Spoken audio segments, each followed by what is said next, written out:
Eso va por otro lado. Ahora, ¿es razonable?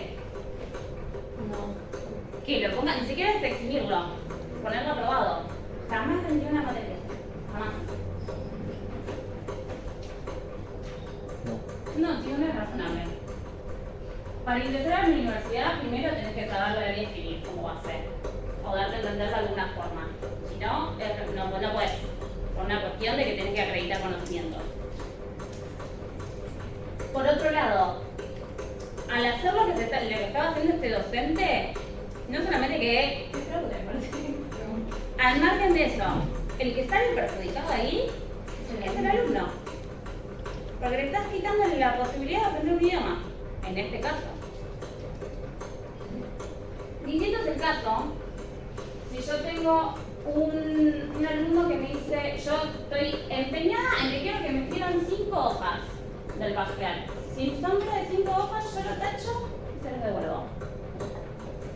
Y viene una alumna y me dice, yo no puedo escribirte 5 hojas porque tengo una discapacidad que el tendón de acá no puedo desarrollar, tardo más, no lo puedo hacer en 1 hora y media.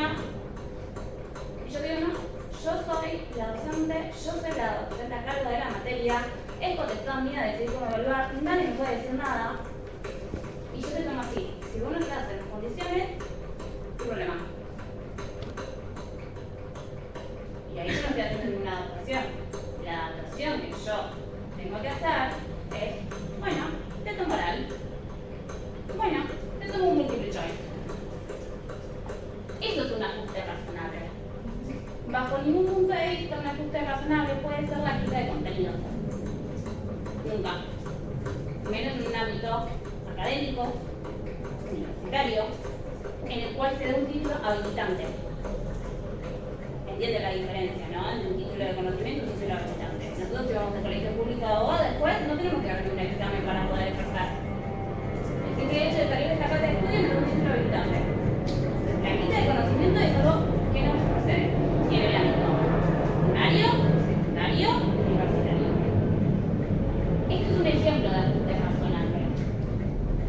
Podemos ver ajustes razonables en el ámbito laboral, ¿no?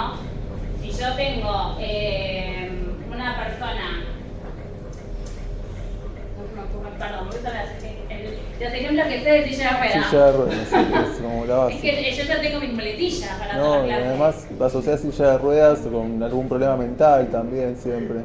Cuando te ven por la calle pero es como... la inserción de va de la personas mano. con discapacidad mental en el ámbito laboral es un poquito más complejo. O sea, vos tus capacidades cognitivas las tenés bien, o sea, no tenés ningún problema, una deficiencia. No se crea. Hasta ahí nomás.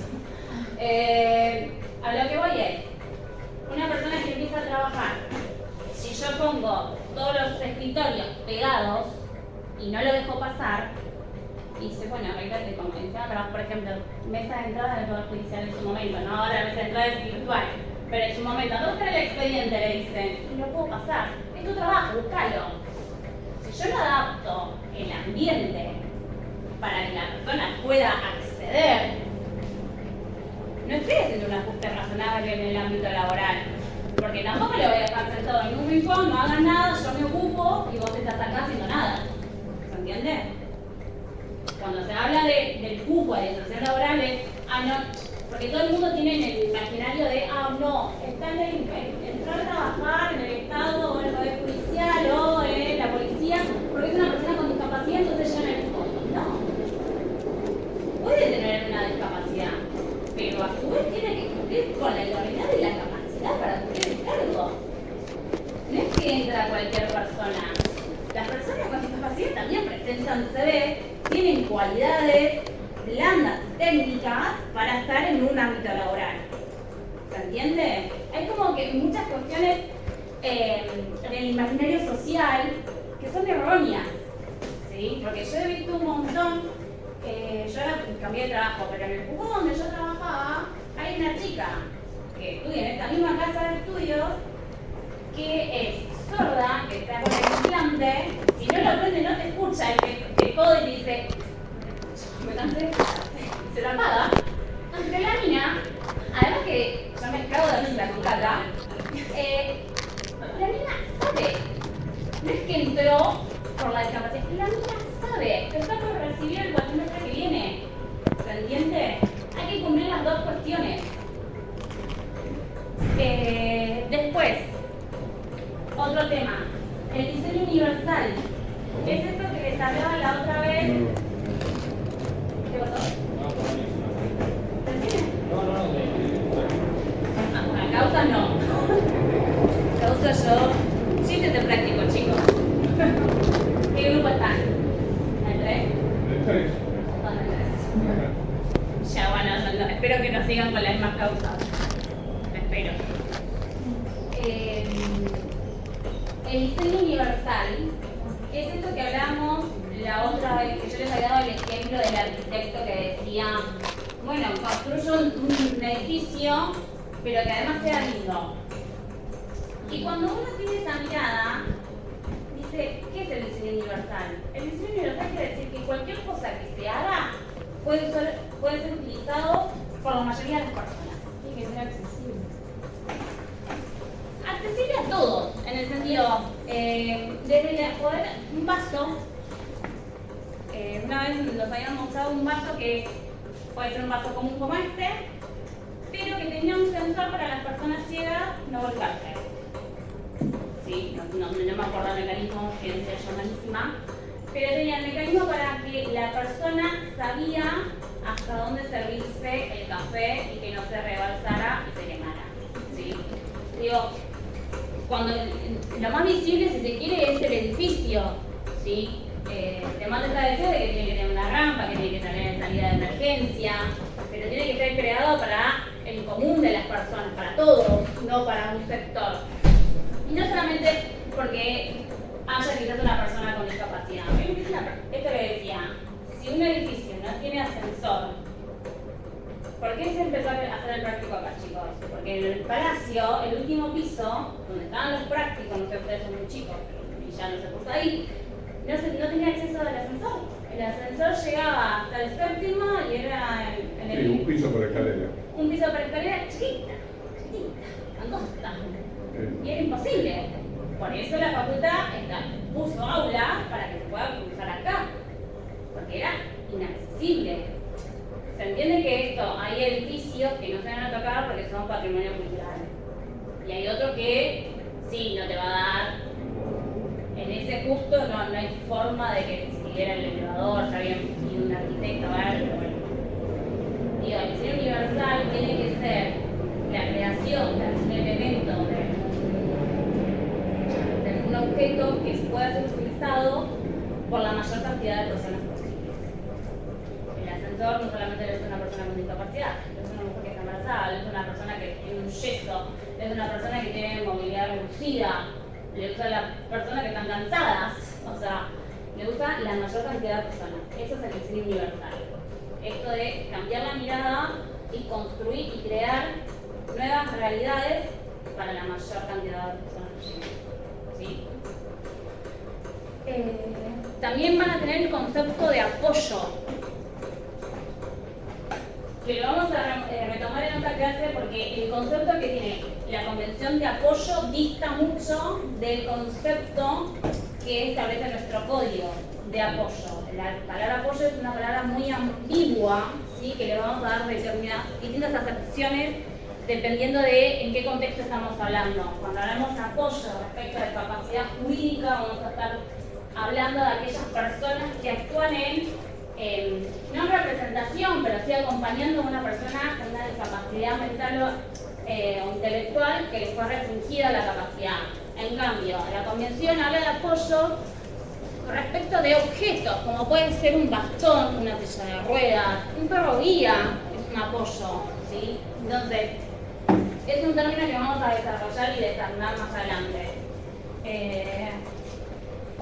Bueno, esto con respecto a la convención. Yo diría que la lean, porque vamos a trabajar durante todas las clases. Ahora el marco de normalidad son rasgos generales, pero lo vamos a ver cuando veamos educación. Hay un artículo específico de educación, tanto a nivel primario, secundario como a nivel superior, que es el artículo 24. Está los artículos de familia, que lo van a tener que utilizar para el trabajo que tienen que entregar. Perdón, ¿qué convención es? La Convención sobre los Derechos de las Personas con Discapacidad. Tiene rango constitucional desde el 2014. Sí, sí, sí.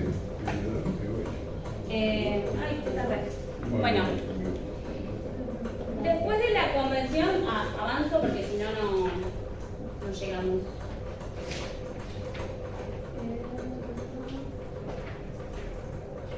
Bueno, vamos a tener muchas leyes nacionales que también tratan el tema de la discapacidad desde mucho antes de que existiera en Argentina la convención. Si quieren la podemos separar en grandes rasgos, como las leyes respecto de salud, que ahí está la que había sancionado Videla en el 81, que es ya les digo, la 22.431, Sistema Integral para brindar atención médica, Sistema de Protección Integral para personas con discapacidad, la cual se complementa con la 24.901, que básicamente esta ley nos dice que todas las personas que tengan una discapacidad, la cual puedan acreditar a través del CUD, ¿sí? Certificado Único de Discapacidad, la vamos a hablar la clase que viene, tiene cubiertas las prestaciones al 100%. ¿Sí? Sí. Después tenemos leyes vinculadas a educación, las dos más importantes, la Ley de Educación Nacional, que rige tanto para nivel primario y secundario, establece la obligatoriedad, y la Ley de Educación Superior, que rige la educación de grado. ¿Sí? Igual esto se lo digo a grandes rasgos porque vamos a tener clases específicas sobre estos temas. En Educación Nacional, que es la que rige en los niveles primarios y secundarios, va a venir una licenciada en Educación, ¿sí? Que se llama Micaela, que es especialista también en el tema, graduada de la UBA.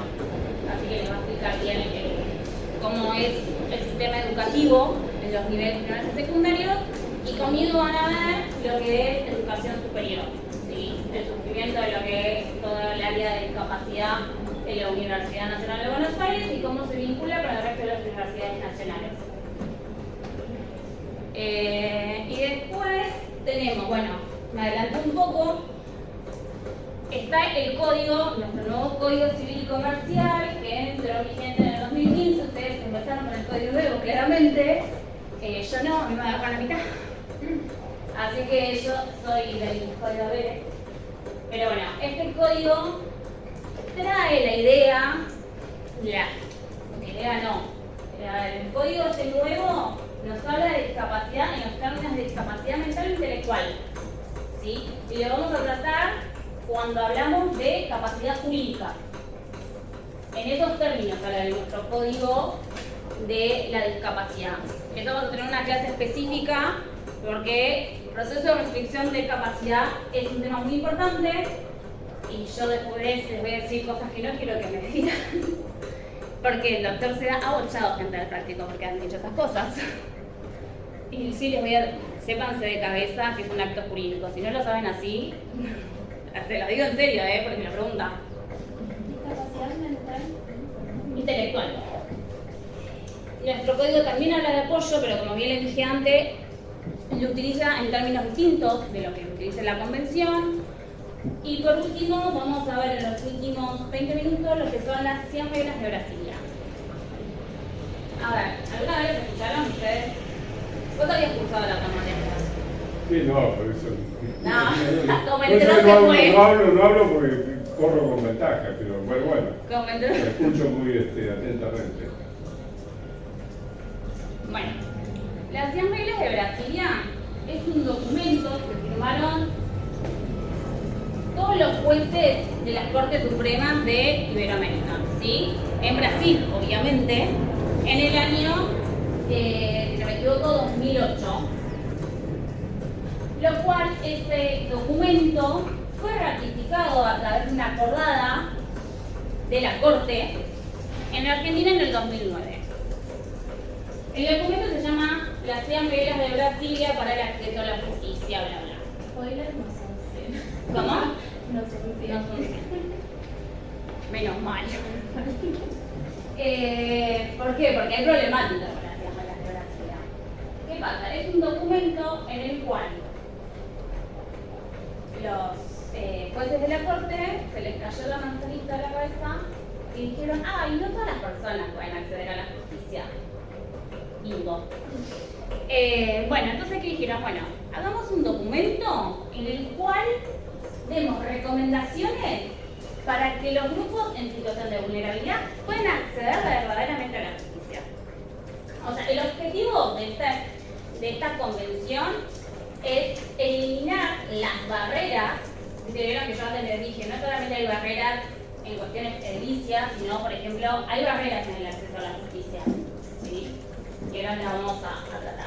Entonces, lo que busca este documento es empezar a eliminar, aunque sea de a poco, estas barreras, a través de recomendaciones que nosotros les vamos a dar. El gran problema que tiene las 100 reglas de Brasilia es que la mayoría de las recomendaciones son sobre cuestiones procesales. Como ustedes saben, los códigos procesales dependen de las provincias. Es una competencia que no fue delegada a la cuestión federal. Entonces, si es una acordada de la Corte sobre cuestiones procesales, no es vinculante. Y eso de cabeza. Las 100 reglas de Brasilia no son vinculantes. Van a ver que en muchos fallos los jueces lo utilizan, pero no es obligación utilizarla, porque no es una norma que devino del Poder Legislativo, ¿entiendes? Porque el Poder Judicial no se puede arrogar la potestad de crear normativa, porque no existe la división de poderes. El código, las 100 reglas de Brasilia nos dice de quiénes son estos grupos en situación de vulnerabilidad. Y nos habla de los niños, de las mujeres, de los adultos mayores, de las personas con discapacidad. Pero queda hasta ahí y no dice más. Pero no es taxativa. Es decir, que si el día de mañana surge otro grupo en el cual se considere que está en una situación de vulnerabilidad para acceder a la justicia, cabría aplicarle las 100 reglas de Brasilia, porque no es taxativo. Además, como sociedad vamos evolucionando. Hoy hay colectivos que antes no estaban y quizás el día de mañana estos colectivos ya no estén. O sea, vamos mutando. Bueno, entonces, como base de lo que establece las 100 reglas de Brasilia, este comunicado, este reglamento, digamos, nos va a decir cuáles son las herramientas que tenemos para empezar a quitar estas barreras en el acceso a la justicia. Cuestiones que van a plantear, por ejemplo, son la formación de las personas que intervienen en el Poder Judicial. Muchas veces, en el Poder Judicial en su totalidad, muchas veces cuando hablamos del Poder Judicial solamente pensamos en jueces, o los somos secretarios y el chico que vemos en mesa de entrada. Que es verdad, el chico de mesa de entrada pertenece al Poder Judicial. Pero cuando decimos el acceso a la justicia, quiere decir desde el momento en que nosotros nos acercamos a una fiscalía o a una comisaría a hacer una denuncia. ¿Sí? ¿Cuántas veces ha pasado de que una persona sin ninguna discapacidad se acerca a una comisaría y el comisario le quiere tomar la denuncia, o dice que estás exagerando, o tener una situación de incomodidad? Entonces, o por ejemplo, dice, vos no tenés que estar acompañado o acompañada. Entonces, cuando decimos la formación de todos los agentes que intervienen en la justicia, es de todos los usuarios. Desde el que te acepta la denuncia en una comisaría, desde el que te toma el escrito en mesa de entrada, desde el juez que de primera instancia, el secretario de segunda o de cámara y el de la Corte Suprema. Todos tienen que saber y estar preparados para recibir una causa en la cual intervenga alguno de los grupos en situación de vulnerabilidad. Porque muchas veces uno piensa y dice, ah, bueno, es buscar. Es verdad, pero no todas las mujeres estamos en las mismas condiciones. Muchas veces hay personas que se les juntan no solamente una situación de vulnerabilidad, sino 2, 3. Y el nivel de vulnerabilidad es mucho más alto. Porque no es lo mismo ser una persona con discapacidad, mujer adulta y sin recursos económicos. 4 vulnerabilidades. ¿Entiendes? Entonces, y quizás ni siquiera llegan a la justicia, pero ponele que por la formación, porque hay propaganda, si se quiere, porque hay prácticos especializados en la temática, porque hay formación de personas en el medio, accede, bueno, el que la recibe tiene que tener las herramientas para entender, para escuchar, una escucha activa, porque hoy en día todo el mundo te dice que escucha, pero no escucha, está esperando que vos termines de hablar para contestarte, pero no está escuchando activamente. ¿Entiendes la diferencia? Si no sabemos las herramientas, cómo podemos ayudarla es, bueno, yo esto no te puedo ayudar, déjame que te averiguo a ver dónde te puedo derivar, no bueno el problema de otro. Porque también se pasa eso, bueno, no es un problema. Fíjate, andate a la Fiscalía 5 y te queda a la otra punta de la ciudad y no te importa. En vez de llamar por teléfono, ya me puedo comunicar con él en la Fiscalía 5 porque una mujer hace una denuncia. ¿Sí? Digo, muchas veces tampoco quiero. A ver, hay una cuestión que es personal de cómo uno trata al resto. Pero cuando uno está del lado del Estado, esa cuestión personal tiene que quedar de lado. Sos funcionario o empleado público, hay cuestiones mínimas que tenés que cumplir. A mi entender, ¿no? Porque cada uno hace lo que cree. Bueno, en la formación de los agentes que intervienen. Por eso, desde la facultad también se crean tantas materias de discapacidad, ¿sí? Porque busca que surjan profesionales con una perspectiva de la profesión, de la discapacidad en la profesión, ¿sí? Cuando uno plantea un plan de estudio, ¿sí? Como es el de acá de Derecho, tienen mira qué tipo de abogados quieren que se reciban de acá. Nuestra casa de estudio es un claro ejemplo de que quiere abogados profesionales con calidad de derechos humanos. Tan simple, porque se entiende. Después, si van a ver los planes, La Plata, por ejemplo, hace muy poco incorporó derechos humanos a la carrera. La universidad entiende que además cumple una función social, ¿sí? No es adrede el plan de estudio. Hay una investigación, hay unas cuestiones sociales, económicas que hacen que se definan un plan de estudio. ¿Qué tipo de profesionales queremos? ¿Qué tipo de sociedad queremos que se cree el día de mañana? Es una apuesta de hoy para un futuro, ¿sí? Entonces, poder fomentar y formar profesionales calificados en temática de discapacidad es importante, porque nos va bien. Ay, ya son 50. Bueno, nos va a decir, ustedes van a tener las herramientas para que el día de mañana, más allá de que alguno quiera hacer penal, otro laboral, otro privado, funcional, tributario, la discapacidad es transversal a todas. Entonces, ustedes van a tener las herramientas para poder afrontar una situación que quizás no es del común, ¿sí? Salvo ustedes que están cursando el práctico de discapacidad, que van a tener todas las causas con discapacidad, quizás pasan 5 años y no reciben una causa en la cual esté vinculado una persona con discapacidad. A veces la persona con discapacidad no es su cliente, ¿sí? Pero es su hijo, o es su hermano, o es su padre, y lo tienen que tener en cuenta a la hora de llevar una causa y establecer una estrategia, ¿se entiende? Entonces, por eso es la importancia de la formación desde este lado respecto de los abogados que van a salir de acá.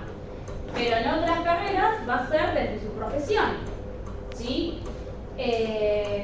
La Asamblea de Brasil también nos habla de que estaría buenísimo que se cree un patrocinio jurídico calificado. Y bueno, ustedes chicos están en un patrocinio que es totalmente gratuito, especializado en discapacidad, porque no es un práctico general, donde entran otras cuestiones. Es todo vinculado a discapacidad.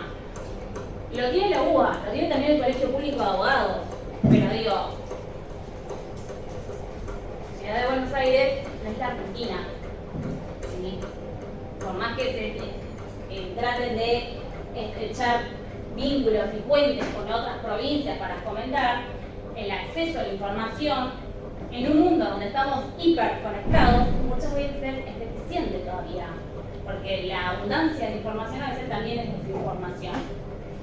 Entonces hay que retomar ciertas situaciones para poder encaminar procesos. No sé si me entendí. Las reglas de geografía también nos van a hablar de manuales de fácil lectura. ¿Qué es el manual de fácil lectura? Que ahora está muy de moda. Está bueno que así sea. Lo van a dar mucho en noticias donde un juez le acerca una carta a un niño que le comenta que lo adoptaron. ¿Sí? ¿Qué está haciendo el juez haciendo esta carta? Es adaptar ese fallo, esa sentencia judicial por la cual se aprueba la adopción al entendimiento de un nene de 6 años, para que comprenda. En el ámbito de la discapacidad es lo mismo, hay personas que tienen una discapacidad mental intelectual que no pueden comprender. Hay personas de un estrato socioeconómico quizás más bajo que no entiende el tecnicismo jurídico de la sentencia como tal, entonces hay que llevarlo más a tierra si se quiere para que lo pueda comprender más llano. Hay algunos que están a favor, otros que están en contra. ¿Por qué? Porque dice que si nosotros hacemos estos fallos de fácil lectura, la realidad es que la sentencia pierde rigurosidad. Puede ser, yo no le veo nada malo que la sentencia esté, que hagas un anexo donde explique en otros términos qué pasó, que sería la función del abogado, pero hay abogados y abogados, ¿no? Hay abogados que te explican, hay abogados que dicen horarios. También establecen manuales de buenas conductas. Yo entiendo la buena voluntad de querer establecer manuales, pero la realidad es que si una comisaría, una persona con síndrome de Down, no vas a actuar siempre A. Vas a actuar A, B, C, D, porque las situaciones son distintas todo el tiempo. Nunca vas a tener una situación igual a otra. Entonces, los manuales, bueno, qué sé yo, a grandes rasgos te puede dar una mano, pero no es que lo vas a aplicar específicamente porque las situaciones son distintas todo el tiempo. No es lo mismo que en una comisaría, en un juzgado, en el Ministerio Público Fiscal, en el Ministerio de la Defensa, ¿entiende? Está bueno, pero sepamos que no es aplicable a todos los casos. Si bien estas 100 reglas de Brasilia hay un apartado en el libro, en mi bibliografía, no me acuerdo si está en la optativa o obligatoria, hay un paper del doctor Seda que establece las 100 reglas de Brasilia con toda su postura, también con lo que es el activismo judicial, ¿sí? Que quiero que lo lean y les va a servir para el trabajo. ¿Dudas, consultas? ¿No? No sé por qué siento que me estás filmando con el teléfono así. Como me intimidé. ¿No? Recuerden que la entrega es el 31, ¿no?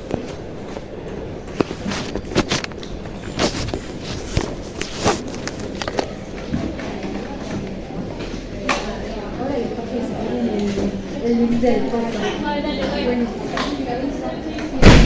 Ah.